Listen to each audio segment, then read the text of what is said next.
So hi everyone, my name is Kris, Siwiec. I'm actually Polish, but I'm based in Glasgow in Scotland.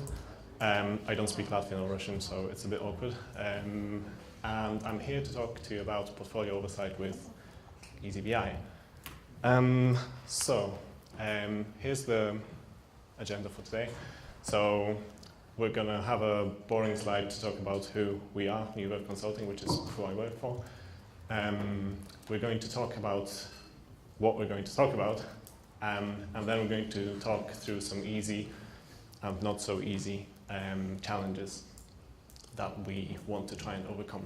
And you'll hear all about that in a second. We're going to have a we demo with an emphasis on we. It's very small. And then we're going to wrap up. So without further ado, so who are these people? Meet the team. So we are New Verve Consulting. We're an advancing solutions partner. We're based in Glasgow, Scotland. We're first to market in Glasgow. This is not actually the full team, so since this photo was taken, I think 2 more people have joined us. We've been growing very fast since we became advancing solution partners. Here's our glamorous founder there on the left. We are a startup, a micro business, so we kind of embrace a startup culture with pride.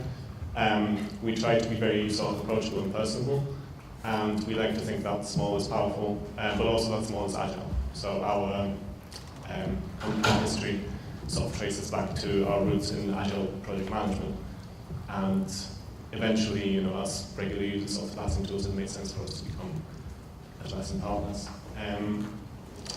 So that's us. We're just going through a very exciting growth period at present. And we, in addition to being solution partners, we're also training partners, we're licensed resellers, and we're just about to become marketplace vendors as well, so watch this space. So now that that's over, what are we here to talk about? We're here to talk about integration. So here's a little brainy quote to set us off. It's by a guy called E.C. Prescott, who was a famous economist who got some prizes, and I think he even got a Nobel Prize. But that's what he said, and that's going to be our motto throughout this talk. So the format of this talk is slightly different to what we've seen so far. We're actually going to be talking about tempo, so thanks for the guys who did the previous talk for setting up the scene. But we're going to talk about the challenges of integrating with different add-ons. What sorts of architectural decisions and challenges you might come across, and how you might want to try and overcome them. And we're going to do that on the basis of tempo. So why eazyBI, right? So we're going to now try and make a very strong case for actually why do we want to use eazyBI for reporting. So love, right? So we love eazyBI, we love the tool, we love the community. So everyone's been saying how the support team are very supportive. They're very responsive. It's great working with you guys. There's been sort of many challenges in setting up the reports that without your help we probably wouldn't have overcome. So thanks for that. But also because we're advancing partners, we're part of a bigger ecosystem using various different add-ons, integrations, and so on. And so just double check if everyone can hear me. Still cool. Can't hear myself. And so as part of the ecosystem, we love the wider ecosystem as well. We think eazyBI as a tool is a great gift to that ecosystem, and so we want to give back as well. So our second reason is freedom. So eazyBI, I'm really sorry, that was supposed to be Braveheart.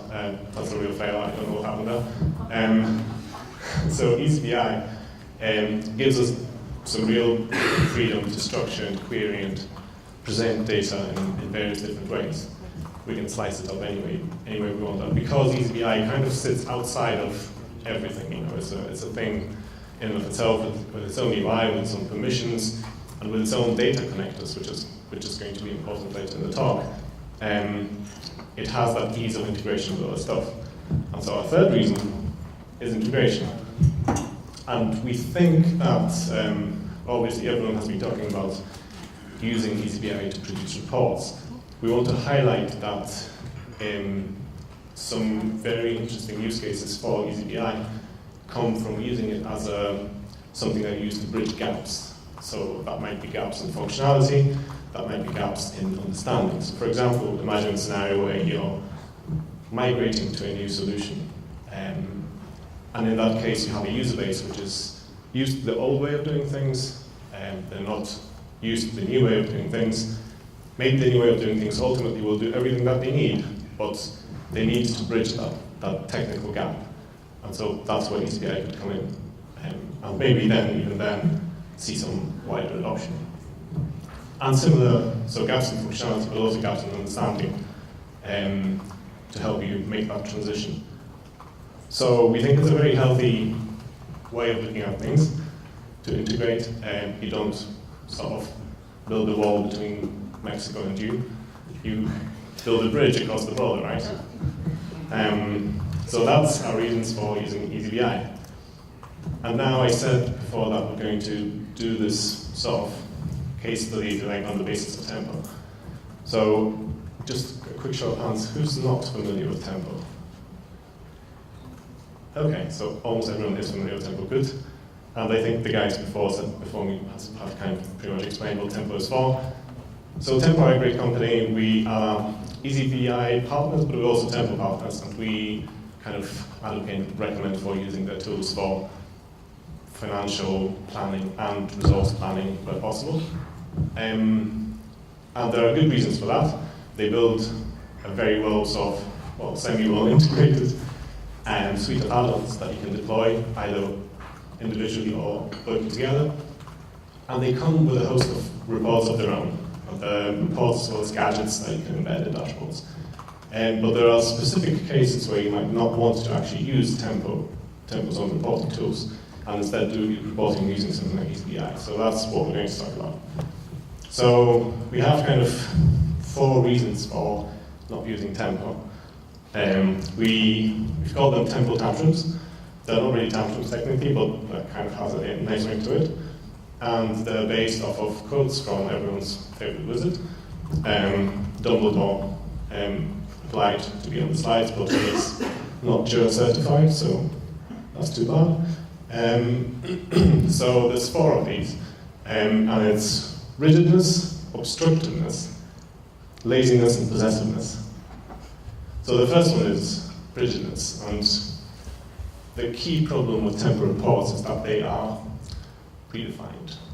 So, and it's not to the disadvantage entirely. It's kind of like agile reports in Jira, right?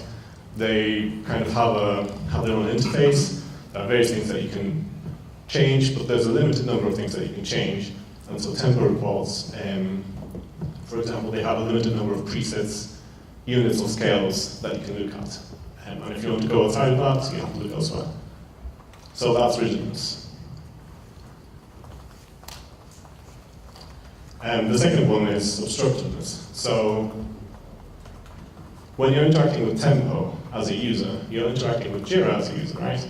And so Tempo, as it turns out, surprise, surprise, Tempo respects Jira permissions. And Tempo introduces permissions of its own.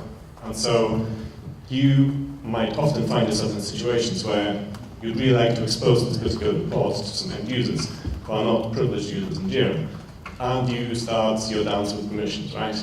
You need to start exposing things in Jira. You might not want to expose certain things. You need to come up with some new project roles or something like that. It starts to become difficult. And that's because you're interacting with the reports as a Jira user. Whereas with eazyBI, that's not necessarily the case. You can expose a report and not worry too much about Jira permissions. So that's obstructiveness. The third one is laziness. So it's something that we've discovered whilst working with these particular reports and gadgets, is that Tempo add-ons store the data in database primitives. And that data, when it's used in the built-in reports and gadgets, the gadgets are computed based on the data on the fly. So imagine, for example, that you have a Tempo account, right? And that account might span multiple Jira projects. Here's a very simple gadget, right? It's just an account spend burn up chat. that gadget on a large enough time span, will load hundreds of megabytes into the browser's memory, which is crazy, but that's what it does by default, because it's pre-computing it. Well, it's computing on the fly to display in the gadget. So we don't want that. We want something that's more performant. And then finally, possessiveness. So kind of riffing off of the stuff that we said before, but the built-in reports are not actually available through the dashboard gadget. So for example, tempo budgets, right? The folios and portfolios come with their own reports, and you can't really expose those through Jira dashboards without some serious gymnastics. And similarly, with the gadgets themselves, there's very limited choice of gadgets that you can actually use. And we mentioned before that the gadgets respect user permissions. So imagine if you, for example, using Jira Service Desk, and you're wanting to expose some reports for customers. It might just be even the burner chart. Well, it turns out that if someone who doesn't have permissions to view issues in a certain project views that burner chart, they will not have the data from those issues. So they might see a picture that's not a complete picture of where the budget spend is, which is like terrifying. And we found that in practice. So that's another case for not going to the built-in reports for some specific reporting needs. So hopefully by now, we've made a strong enough case for you guys to see that we'd rather use eazyBI rather than tempo. So with eazyBI we have love, freedom, and integration, which is riches and peace. And then tempo has all these disadvantages.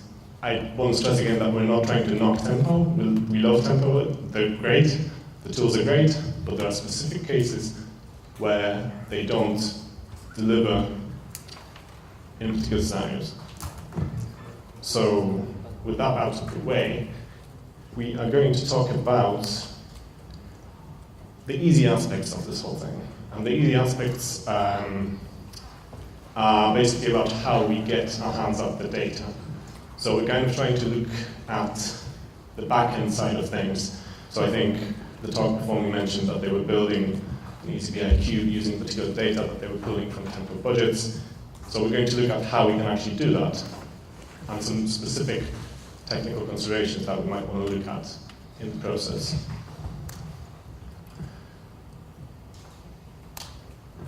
So we have two different points of view.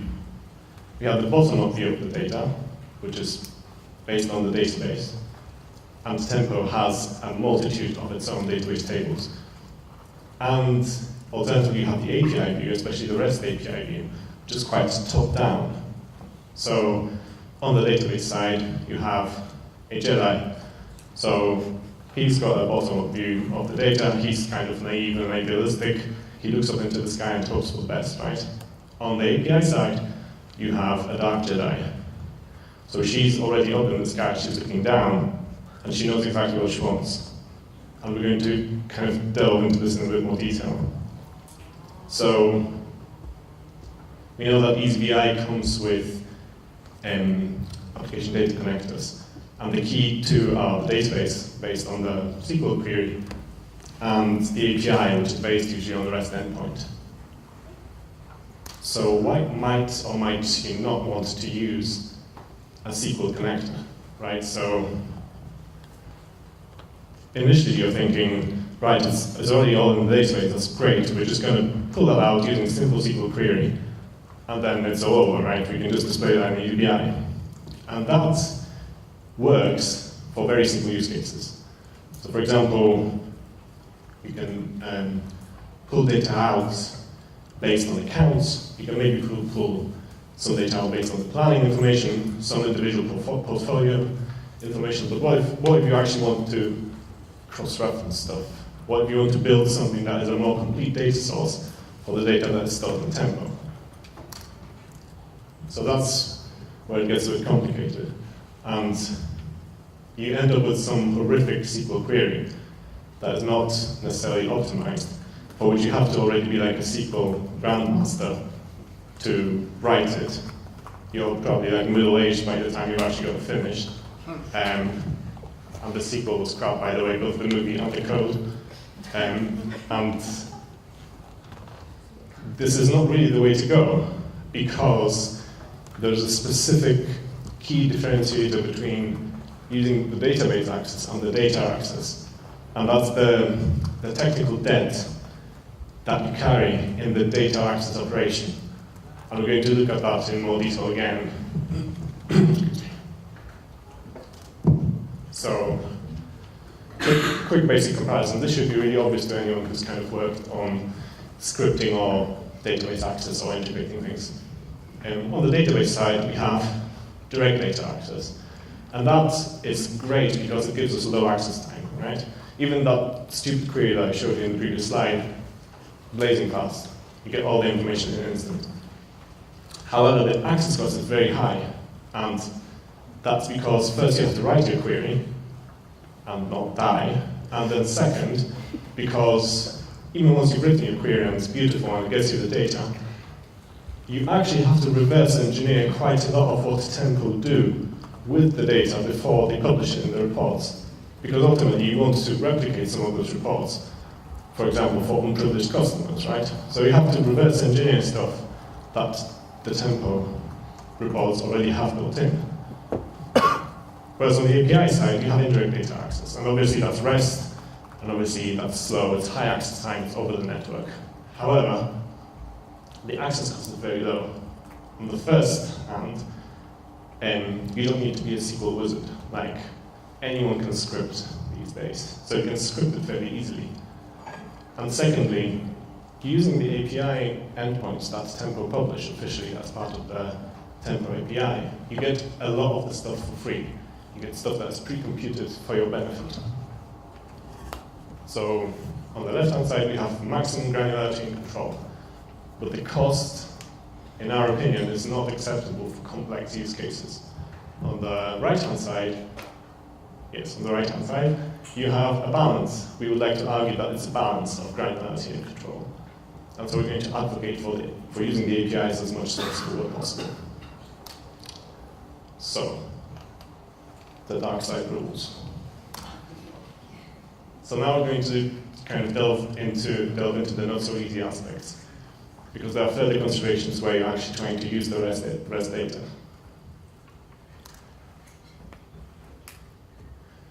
So we're going to try and get our hands on more data. And there's two types of more data. More data equals bigger data. So if anyone can not see what that pop-up says, it basically says, timeout, I will not give you the data. It's when you're trying to import data from REST into eazyBI. And that can be due to multiple things. So it can be a response time of the query, that's the issue. And you can do various optimizations if you want to try and get around that. It could be the response size. It might be that you're actually pulling in quite a lot of data, and just it's too much for the application to process. Or it could be the page size. Even if your data is paged, you might not have optimized the page size, so it's actually too big, and it still results in timeouts. So how do we get around that? And what we're suggesting, and it's kind of riffing off of the eazyBI talk, the second eazyBI talk this afternoon, is what you guys did for data center, I think. It's a little bit like proxying. So we're going to try and cache the response so that we can serve it rapidly to eazyBI. We're going to try and format the data and paginate the data as much as possible to make this as optimal as possible. And then we're going to publish the response. So actually, eazyBI will not be using the Tempo API directly. It will be using something that has pre-processed the data for it to easily consume. So that's when we're dealing with bigger data. And just based on our experience trying to optimize various things, reports based on eazyBI pulling in data from Tempo, you can see that there is, each time we optimize, there's a degree of time that we're optimizing away. So on the left-hand side, we have 1 hour. That's for a very naive implementation. It's probably using the REST calls directly. This can take ages. If you're trying to pull data in from different sources, you might end up with something like 1 hour, potentially 1 hour per tempo account, depending on how much data you want to pull in. So let's optimize some cloud way. Let's say, well, we're going to do some proxying. We're going to cache some data and serve it to tempo, and we're doing some pre-processing as well. As we're serving the data. So that really gets us quite a bit along the way.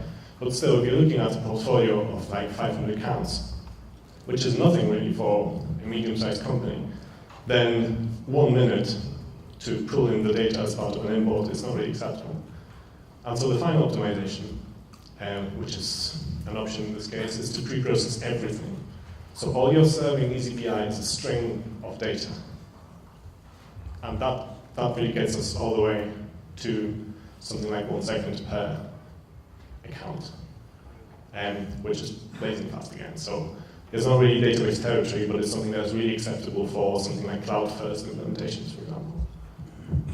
How am I doing for time? Cool. Okay, so that's bigger data. What about if we want to get better data? So I mentioned already that we're trying to get data from multiple data sources and cross-reference it together to build a complete picture. The problem with the APIs is that often not all data is officially exposed. So the APIs will say you have access to these primitives, but it will keep quite a lot of stuff away from you. On the other hand, sometimes the API call will give you stuff that you're really like, why am I getting this? I only asked for this one specific thing. I'm getting all of this metadata that I don't need. So there is, again, an argument here for pre-processing stuff to make sure that you're only getting what you need. And then on the other side, there's the issue of API stability. So we have the public endpoints, right? They're official, they're out there, and they have official documentation. That's what it says at the top of the documentation, right? Experimental, bold red letters. That basically means use it at your own risk. So this can change at any time. So you have to keep that in mind as you're using REST, that this might potentially break. And that's just the public endpoints. However, as I mentioned, not all data is officially exposed. So you can go further. And the way to do that is by looking at private endpoints. So I'm not sure if anyone's played with private endpoints before, but you can get at them either by using an IDE to analyze the code, the actual tempo code, or you can view the actual requests that tempo makes as it loads stuff into the UI in the browser. Because the UI, you have to remember, the UI is mostly REST-based, right? So it will still be using all of these endpoints to pull data in, but they will not be documented. But you can get your hands at them and analyze what it's actually serving you. So here's an example from Chrome, right? Using DevTools, where loading a page, I can actually switch to a window where I'm showing that.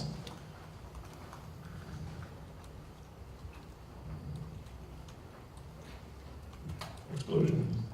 Right. So we're trying to load a particular tempo folio, right? Nothing unusual about that, but what you see in the network log here is a private endpoint, not exposed to the user, but nevertheless you can get your hands at it. And then you can see the entire JSON that it serves you and pick out what you need. So with that in mind, this is a safety hazard. So private endpoints, not only are they not documented, but they're not guaranteed to be stable at all. Because they're internal to the application, the tempo team might just decide to change anything at any time. And here we dragons. So use at your own risk, but if you can't get your hands at the data any other way, that's where you go. And then you maintain that solution to make sure that it's always working. So we demo, how does this all come together?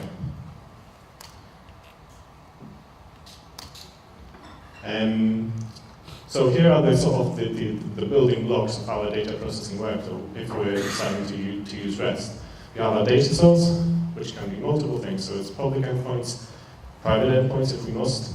SQL queries, if we really must and not have any other option, we can go crazy. We can do screen scrapes, right? It's HTML. Sometimes there's just no other way to get the data. Maybe we can use screen scrapes. Then we have a data proxy and data cache. And usually what these will be is some sort of microservice that's deployed maybe as a scripted service, maybe as a cron job. Anyone using script runner for Jira? It could be a custom script runner scripted service that is embedded in the services configuration of Jira. And then again, using something like, if you just want to do something quick and dirty microservice using just Jira and script runner, you can use a custom endpoint to then serve that data. Then we have data cache, and that's a bigger consideration. It depends on what you have access to at deployment time. So maybe you actually have access to your own database, and you can actually store your pre-processed data in a database. That's great. If you want to do that, then eazyBI will just read from that database, but it will read data that is pre-processed for it. But oftentimes, especially in like cloud context, you don't have access to that. You don't have access to infrastructure as such. So then you might look at cloud-based hosting like AWS S3. Maybe you don't have access to that. Maybe it's a secure site. You can actually store stuff in active objects. Even using something like script runner, you can get your hands at the database level and try and store data that way. That's probably fairly advanced, often not necessary, because the easiest hack that you can use is user properties. So each user in Jira has a set of properties, right? And only one type of those properties is normally exposed in the UI, but actually there's multiple types in the back end. And you can store your entire massive JSON string. I don't think there's a big limit. Well, there has to be some sort of limit, but I don't know how big it is on the amount of data that you can store in those properties. But you can store quite a lot.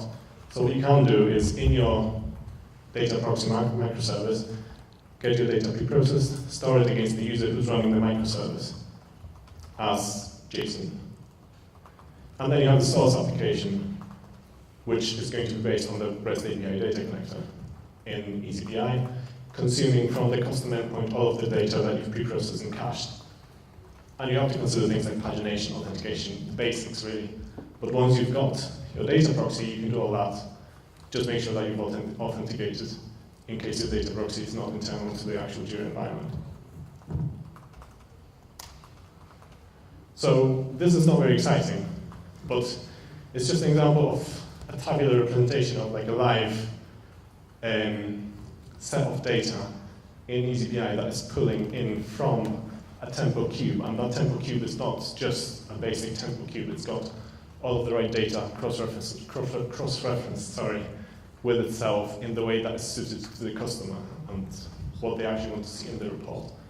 And obviously, this is just the beginning of the journey, so now, based on this data, you can start building your graphs, you can start building your charts, whatever you want.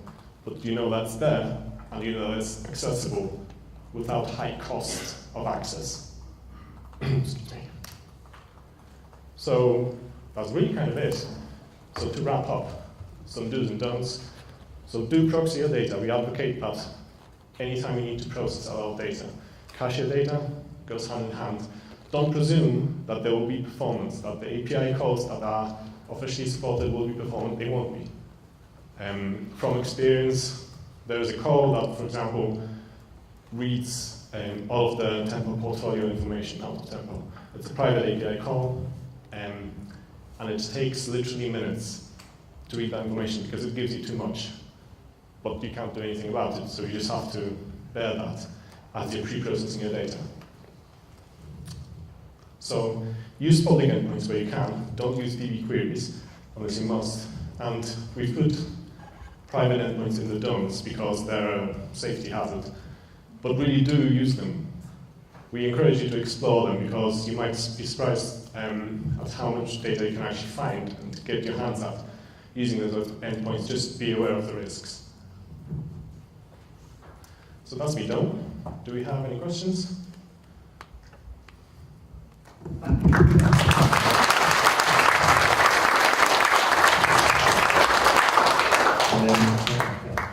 Thanks thanks. So that was very interesting. So you have done quite an advanced thing, how to integrate Tempo products with eazyBI. So I was just wondering, so you are kind of fixing something that maybe either Tempo or we should fix, so to make them work together. So to be able for eazyBI to work better with these APIs. So should you think that these problems should be more fixed on the Tempo API side, or there are some new ideas that we need to consider how on our side we could work with existing APIs? That's a good question. So at the moment in eazyBI, the REST API connector is very limited. It only allows you to basically point to an endpoint and say, give me JSON. It would be quite useful, and other add-ons do that. ScriptRunner obviously does its own scripting. You can write and install your scripts. But for example, Insight, Rihanna's Insight does that as well. You can write Ruby scripts. It might be useful to actually be able to pre-process data within eazyBI without having to go to a microservice to do that. So that would be one advantage. But some of this ultimately is a problem with the way that the data is served. Sometimes there's just not enough data that's being exposed to the user, and that will always be the case. It's always great if the community and the individual vendors can actually make things work, but what are the chances of that happening, right? So you will always find yourself in a situation where you just have to do some external work to connect everything together. Thanks. Any other questions?